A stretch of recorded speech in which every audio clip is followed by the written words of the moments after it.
Oh, yeah, Harrison Ford, take a look at what I get every day, whether I want it or not. And God love him, I swear to God, Harrison Ford has no idea who I am. America loved Regis Philbin for 30 years, but what they didn't know was happening behind the cameras.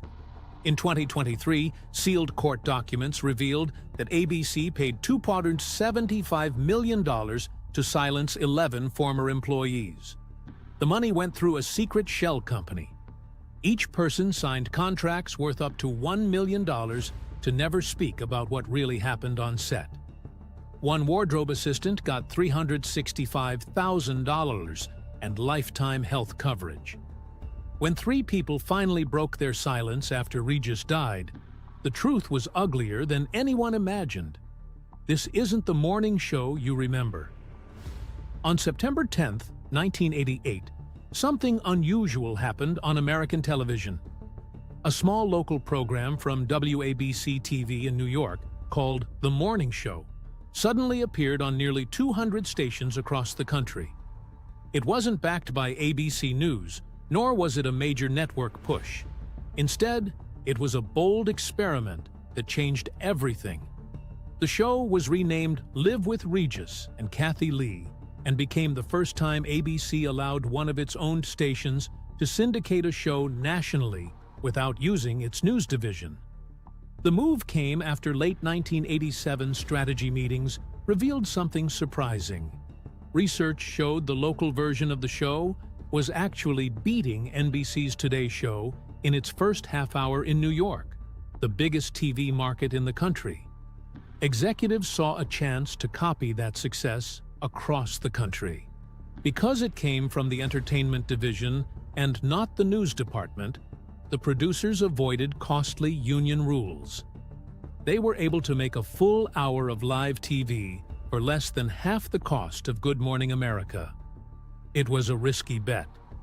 Instead of using the national ad team, WABC had to sell the ads locally, meaning if it failed, it would hit their own budget hard. But the gamble worked. Just 6 weeks in, ratings among women aged 25 to 54 jumped 25%. Most of the new viewers came from CBS's week morning program. ABC had to rent more satellite time so stations out west could air the show at the right time without losing quality. What started as a local experiment turned into a nationwide shakeup of morning television. When WABC hired Regis Philbin to host the original version of the show in 1983, most people in the industry didn't expect much. He had hosted several national shows, but all of them were canceled after one season. He even had a short-lived talk show in San Diego that only lasted 4 months.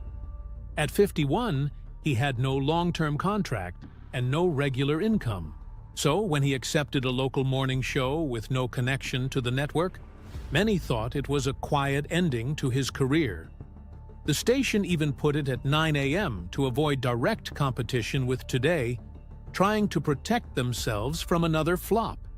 But things turned around fast. By May 1984, ratings in New York showed his show beating both Good Morning America and Donahue. That success earned him a new contract and took him off the list of permanent guest hosts. The local morning slot, which once seemed like a last chance, became the launchpad that finally gave him national fame. He went on to log more hours on air than anyone else in broadcast history. Kathy Lee Gifford's path to co-hosting was just as unlikely. Back in 1979, she auditioned for Charlie's Angels and got rejected on the spot. The casting agent told her they were looking for someone gorgeous, like Jaclyn Smith, basically telling her she wasn't good-looking enough for TV. In a 2024 interview, she said she was sick with fever that day, but laughed as she left the room. It was her first taste of how cruel Hollywood could be. When she later auditioned to join Regis in 1988, ABC executives worried she was too cheerful for the show's tone, so they only gave her a 6-week trial when Cindy Garvey left. Producers even planned to rotate in other female guests until the ad buyers gave feedback. But something unexpected happened. Viewer mail spiked. and local ratings went up 12% in just her first month. The same people who had doubted her now had no choice but to lock in the partnership. That chemistry became iconic and changed morning television for a whole generation. Even the producers didn't see the magic coming. A notebook entry from summer 1988 shows they thought the pairing was temporary. They planned to revisit in 13 weeks. Gifford had done Christian music specials. Philbin was grumpy and dry. It didn't seem like a match. Behind the scenes, they had even set up different lighting designs in case viewers complained about the look of the show. But their clashing personalities became the secret sauce. She would burst into song, he'd grumble back. The audience loved it.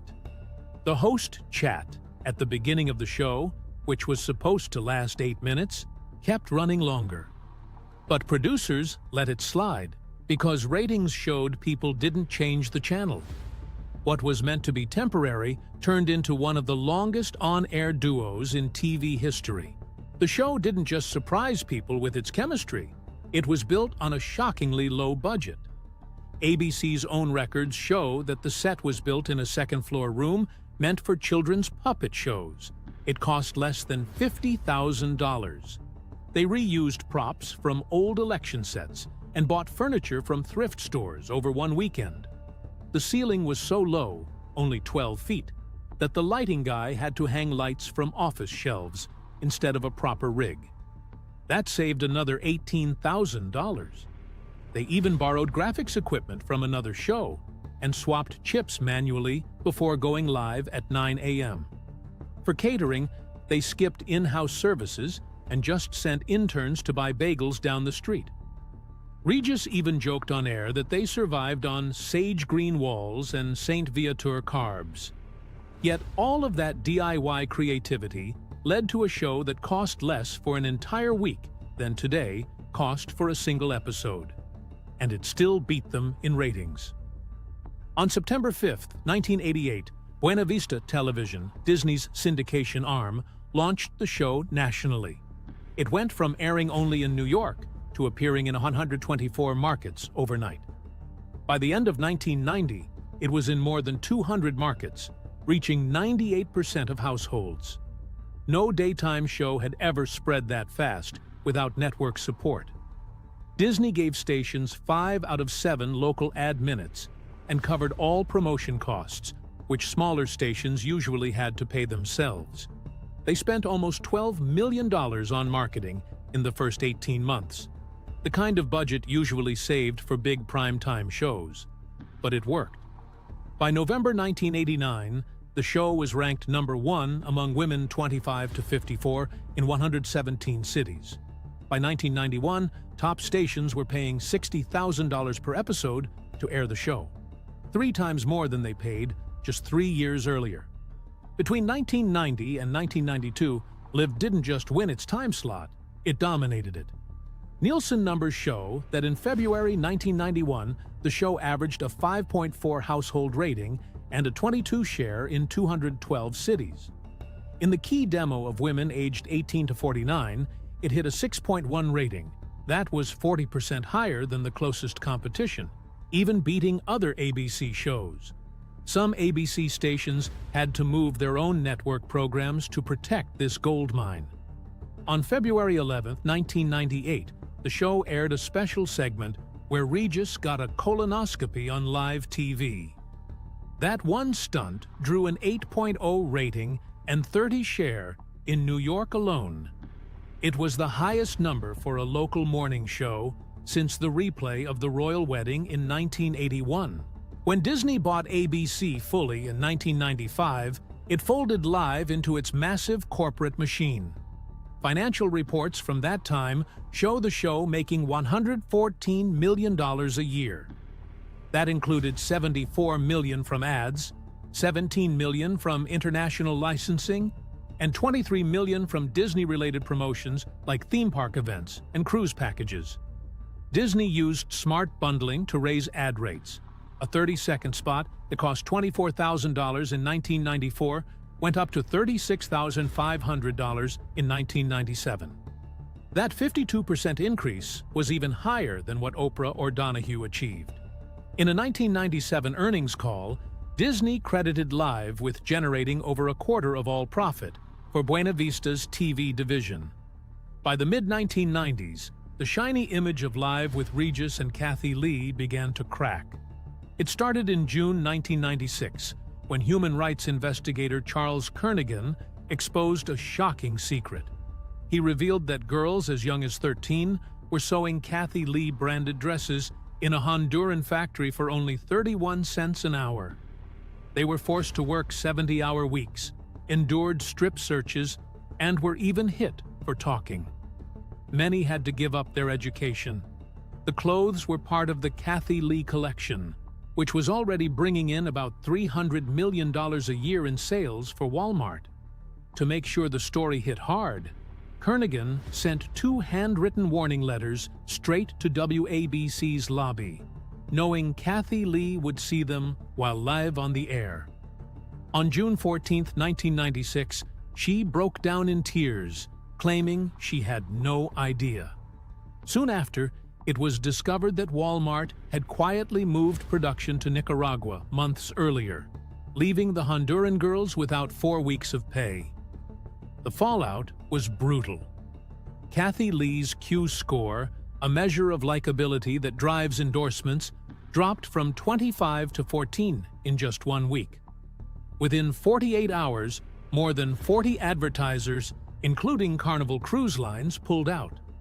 For the first time, the feel-good morning show looked connected to something ugly, and viewers noticed the cracks behind its sunny image. But there was more brewing behind the cameras. Internal ABC memos from 1995 show Regis Philbin growing frustrated with Kathie Lee's constant on-air stories about her children, Cody and Cassidy. One memo dated May 3, 1995, complained that he couldn't get a single joke in because she had spent 5 straight minutes talking about teething. A leaked network report showed that these family-heavy segments led to 11% of viewers changing the channel in the key 25 to 54 female age group.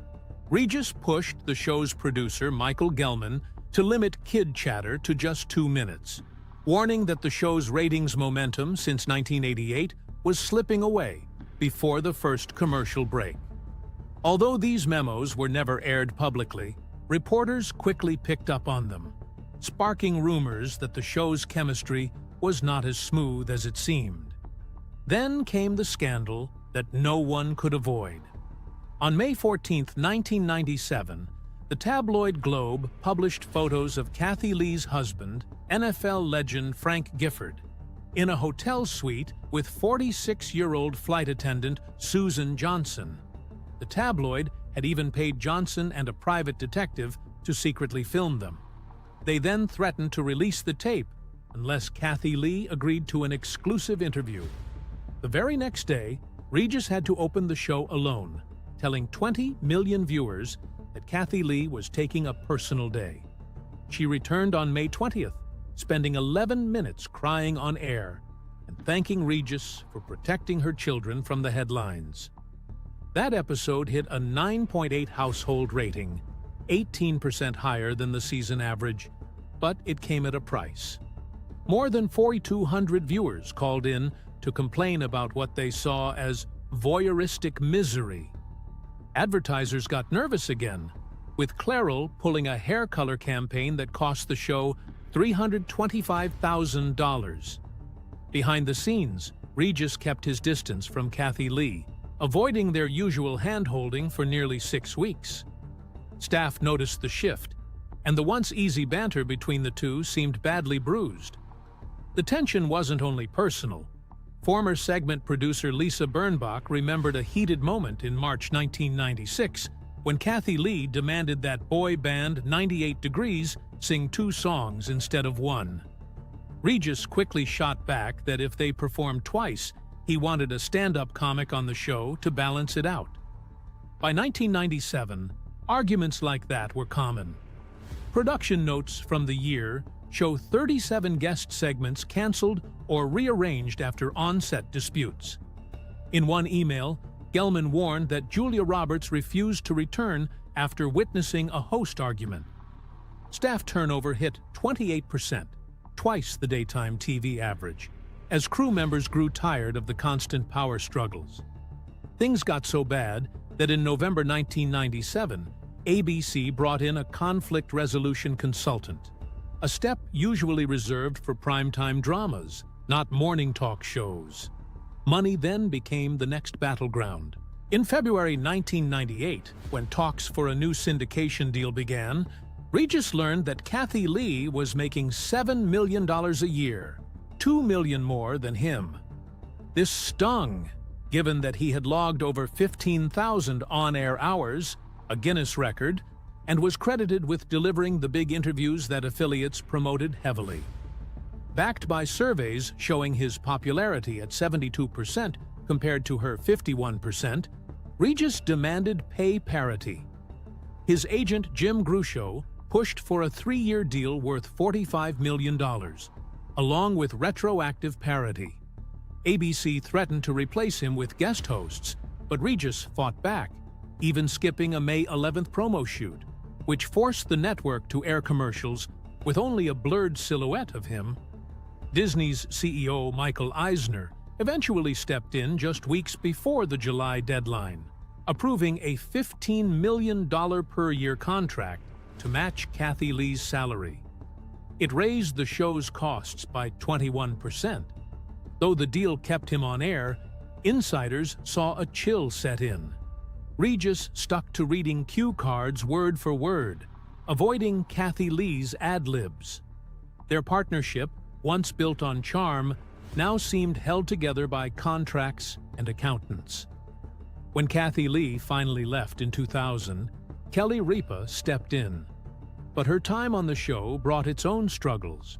For her first 4 seasons, from 2001 to 2005, her office was a former janitor's closet on the 2nd floor of ABC's studios. It had no windows, an exposed mop sink, and a single folding chair. While Regis had a spacious corner office with cedar wardrobes and a private dressing lounge, Kelly was left to balance her laptop on an industrial cleaning cart whenever the room filled with supplies.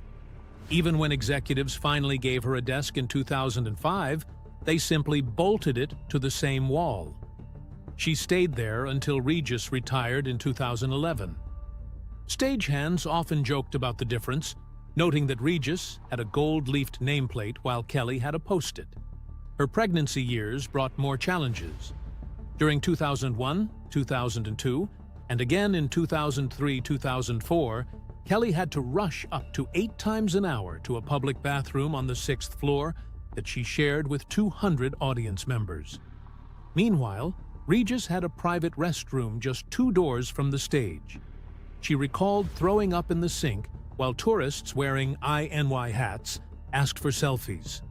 In May 2003, she was even held behind a rope by security during a VIP tour, left waiting while visibly pregnant. When she asked about having her own restroom, ABC's lawyer warned her it could be seen as special treatment, even though today it would clearly violate pregnancy discrimination rules. From the start, Kelly was reminded of her lower rank. On January 11, 2001, the day she was officially offered the co-host spot, her agent was told, "They want you to know who your boss is." That phrase was repeated to her again on her very first day. Just before her debut broadcast on February 5, 2001, Regis saw her arrive with her hair and makeup team and joked off camera, "Oh, Gelman, it's got an entourage." Crew members laughed, but Kelly later said it felt like a branding iron, a reminder she would always be seen as the junior partner, no matter how successful the show became. For much of her first decade, she was excluded from major creative decisions. She often discovered guest lineups only when reading the teleprompter live. She would walk onto the stage to see themed sets she hadn't known about. In 2010, when she asked about joining the affiliate tour schedule, a producer emailed back that they didn't want to muddy the waters because she was talent. In one case, ABC Standard staff even labeled a memo Host 1 for Regis and stand-in for Kelly. She kept it in her journal as proof of how the show treated her. For years, the studio garage told the story without saying a word. Regis Philbin's parking spot was only 20 paces from Stage 4's side door. It was sheltered and freshly painted twice a year. Kelly Ripa, on the other hand, had to park in the public lot on 66th Street, a 4-minute walk through Manhattan winters. Inside the building, the gap grew wider. In 2005, Regis's dressing room budget topped $85,000. It included a daily sushi chef and 2 full-time valets. Kelly's update cost only $9,200, mostly a fresh coat of paint, and she was told to bring her own snacks. Female associate producers say they were denied courier service for wardrobe runs that their male peers received right away. Instead, they had to drag 50-pound garment bags through the subway after 14-hour taping days. Even the perks carried a clear split. Male hosts picked limo colors and call times. Women got a MetroCard. In 2009, payroll records leaked, showing male on-air talent received an average of $2,150 each week as an appearance prep stipend. Women averaged $180, a 13-to-1 gap. Staffers later revealed this was no accident. It was written into the show's 1999 operating manual, which described Regis as the primary talent entitled to priority resources, while co-hosts were called secondary support. The manual stayed that way until 2011, 6 months after Regis stepped down. Former segment producer Dana remembers Monday mornings that set the tone. At 6 a.m., Regis and 3 senior male executives met to go over the weekend's golf rounds before planning the show. Female producers were never invited, even when the meeting included their own segments. Between 2003 and 2010, official minutes recorded 472 production decisions about guest bookings, budgets, and theme weeks. Women appeared in less than 8% of them. One junior booker submitted an interview proposal for Michelle Obama.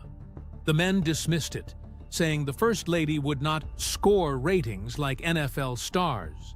When she pushed back, she was reassigned to audience wrangling.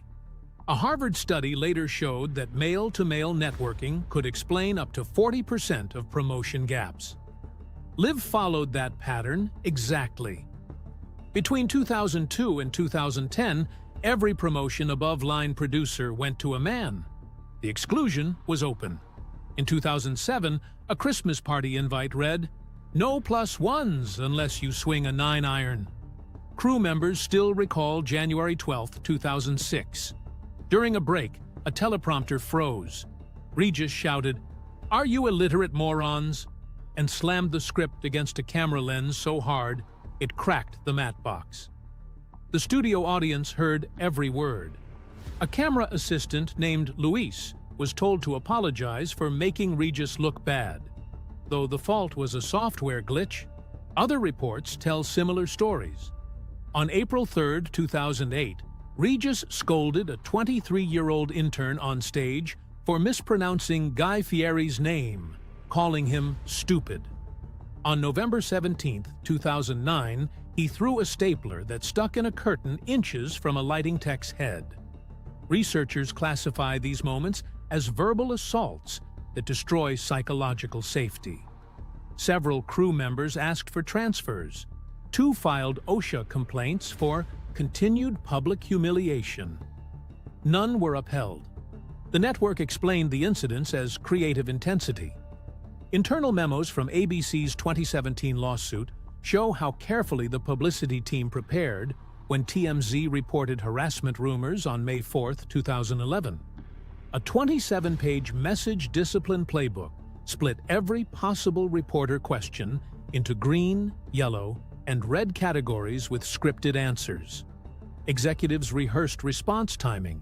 If a negative segment ran longer than 90 seconds on Entertainment Tonight, the team immediately sent out 200,000 highlight reels of Regis giving back before the late news.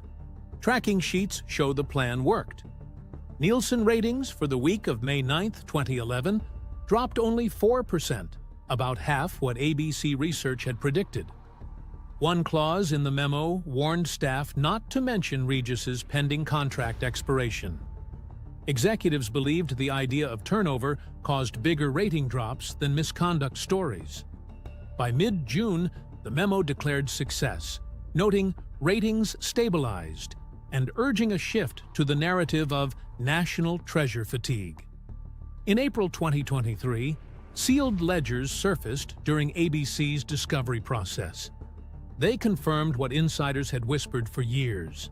From 2002 until Regis's farewell in November 2011, the network sent at least $2.75 million through a Delaware shell company called Foggy Day Productions, LLC. The money went to 11 former Live employees, each agreement tied to a 14-page non-disclosure contract. One settlement dated August 12, 2007, gave a wardrobe assistant $365,000 plus lifetime health coverage. In return, she promised never to share allegations that Regis had created a hostile or sexually charged workplace. The contracts carried penalty clauses of $1 million per breach, an unusually high figure outside the defense industry. After Regis's death in 2020, 3 recipients broke their silence. ABC threatened to claw back the funds, but whistleblower lawyers called it an empty bluff. The records made clear the strategy: pay enough to secure silence while keeping the amounts low enough to avoid SEC reporting rules. The show also turned to celebrity voices. Within a day of the TMZ report, Kathie Lee Gifford received a request from ABC's crisis team. They asked her to appear on Today and deliver a 25-second defense of Regis's Irish Catholic warmth. On May 5, 2011, NBC cameras showed her doing exactly that. Booking records reveal she was just the first. Over the next 10 days, the network lined up 17 more friendly voices, from Alex Trebek to Kelly Osbourne. Each received first-class flights and $10,000 as an appearance coordination honorarium. A Gallup poll that month showed Regis's trustworthy score among women aged 25 to 54 rose 11 points after the testimonials. A June 2011 memo even floated the idea of a cameo by Archbishop Timothy Dolan to frame Regis as a family man of faith. It never happened, but it showed how far the team was willing to go. In the end, the warm words looked less like loyalty and more like a carefully built defense plan. By January 2011, after nearly 30 years as the face of daytime television, ABC executives were growing uneasy about Regis Philbin's future on the morning talk show. He was 79 years old and had gone through triple bypass surgery in 2007 and a hip replacement in 2009. Those health struggles left the network worried about what might happen during the live broadcasts. Industry sources later revealed that behind closed doors, executives talked about the risk of him facing a medical emergency on air or making mistakes that could damage the show and its valuable advertising slots. In February 2011, a confidential assessment was drafted calling Philbin a liability beyond the next season. It recommended that he step down to protect ratings and keep advertisers confident. When Philbin went on live with Regis and Kelly on January 18, 2011, and announced his retirement, many viewers believed it was his decision. In truth, it was the result of months of planning and negotiation by the network, not a spontaneous choice from the host himself. Kelly Ripa had already been navigating her own uphill battle behind the scenes. After Kathie Lee Gifford left in July 2000, Ripa faced tough contract talks before becoming Philbin's permanent co-host. Executives handed her a strict list of rules, which included using Philbin's hair and makeup team, no wardrobe services, no paid maternity leave, and only a cubicle instead of a private office. For someone whose name was tied to the show, These terms were almost unheard of. In her book, Livewire, Long-Winded Short Stories, she recalled being told by ABC daytime president Angela Shapiro to know who your boss is, a warning that made clear where the power stood. Yet Ripa managed to slowly gain ground. She secured small budget increases, space for her own branded segments, and even veto rights over guests. By 2005, memos inside the network showed she had gone from underdog to essential partner, placing herself in a strong position for the day Philbin would eventually leave. When Philbin's farewell finally came on November 18, 2011, the broadcast looked like a celebration, drawing the show's highest ratings in 2 years. The two-part special featured celebrity cameos and a reunion with Kathy Lee Gifford. But much of what aired was carefully shaped to hide the reality of his final months. According to production notes, producers cut out moments where Philbin spoke openly about feeling pushed aside by the network and showed frustration with Ripa. A long monologue where he reflected on the struggles of aging in television was also trimmed so the broadcast would fit into its 2-hour slot. Executive producer Michael Gelman and ABC's daytime division insisted the special stay upbeat, even rejecting suggestions for a more balanced look back. The result was a polished send-off that gave viewers a version of events very different from what had been happening behind the scenes. In the years that followed, Philbin didn't stay quiet about how he felt. During a 2017 interview on Larry King Now, he claimed that Ripa had been very offended by his departure. He repeated this idea in several other interviews, hinting that she had been secretly glad to see him go rather than eager to honor his career. He also suggested that the reason he had never been invited back as a guest host was because of her. These comments gained traction in entertainment news throughout 2017 and came up again in 2025, with outlets like Entertainment Tonight reporting his claims. Insiders said the ongoing remarks gave advertisers and affiliates the impression that Ripa's leadership of the show was shaped more by personal feelings than professionalism.